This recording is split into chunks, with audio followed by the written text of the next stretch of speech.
Program studi tur pelajar sekolah swasta di Karanganyar, Jawa Tengah, viral di media sosial, terungkap besaran biaya per siswa.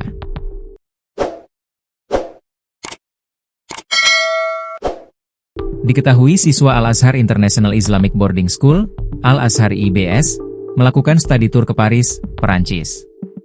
Viral dan jadi perbincangan, ternyata tak semua siswa bisa ikut studi tur ke Eropa tersebut. Humas sekolah yang terletak di Kecamatan Karangpandan, Kabupaten Karanganyar, tersebut, mengaku wali murid justru sangat senang dengan program tersebut.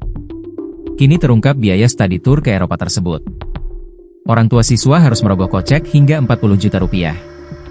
Direktur Urusan Internasional dan Humas Al-Azhar IBS, Ahmad Zulfikar mengungkapkan program tersebut merupakan bagian kurikulum internasional, bersifat operasional dan terseleksi.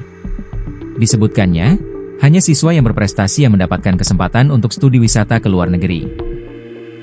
Siswa yang memiliki prestasi dari hasil kegiatan belajar mengajar di sini mendapatkan kesempatan untuk mengikuti program ini, katanya, Senin, 12 Mei 2025. Pada tahun ini, siswa SMA Al-Azhar IBS Karangpandan yang terpilih, dibawa ke benua Eropa seperti Prancis, Belgia, Belanda, dan Swiss.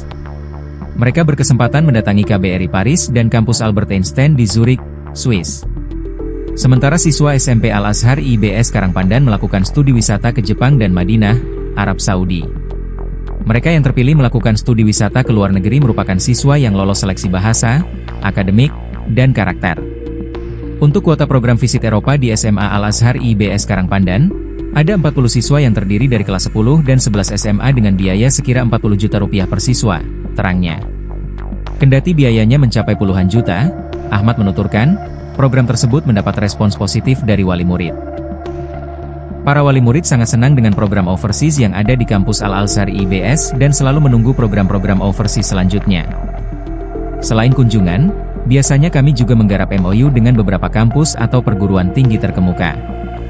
Juga menjalin kerjasama atau relasi dengan instansi-instansi di luar negeri, bebernya. Ahmad menjelaskan, kegiatan studi wisata ke luar negeri ini juga merupakan program rutin yang dinamakan Overseas Program Europe, 99 Lights into Europe. Program ini sudah berjalan semenjak tahun ajaran baru atau lebih tepatnya pendirian kampus di Kabupaten Karanganyar, terangnya. Lebih lanjut, Ahmad mengungkapkan, pada tahun ajaran pertama sekolah berdiri, para pelajar melakukan studi wisata ke Turki bersama Ustaz Felix. Di tahun berikutnya, seluruh murid serta orang tua murid berangkat umroh dan juga kunjungan ke Jepang. Sementara itu, Dinas Pendidikan dan Kebudayaan, Disdikbud, Kabupaten Karanganyar menyatakan, kegiatan studi wisata ini tak menjadi masalah selama tidak ada protes dari orang tua murid. Kepala Disdikbud, Agam Bintoro, mengungkapkan sekolah tersebut memang rutin mengadakan studi tur ke luar negeri. Itu tidak masalah, selama tidak ada paksaan dari pihak sekolah, ujar Agam, Jumat, 9 Mei 2025. Kegiatan studi tur ini telah berlangsung sejak awal berdirinya sekolah dan mencakup berbagai destinasi internasional. Itu merupakan kebijakan masing-masing sekolah, dan sah-sah saja selama tidak ada unsur paksaan dari sekolah terhadap siswa, tambahnya.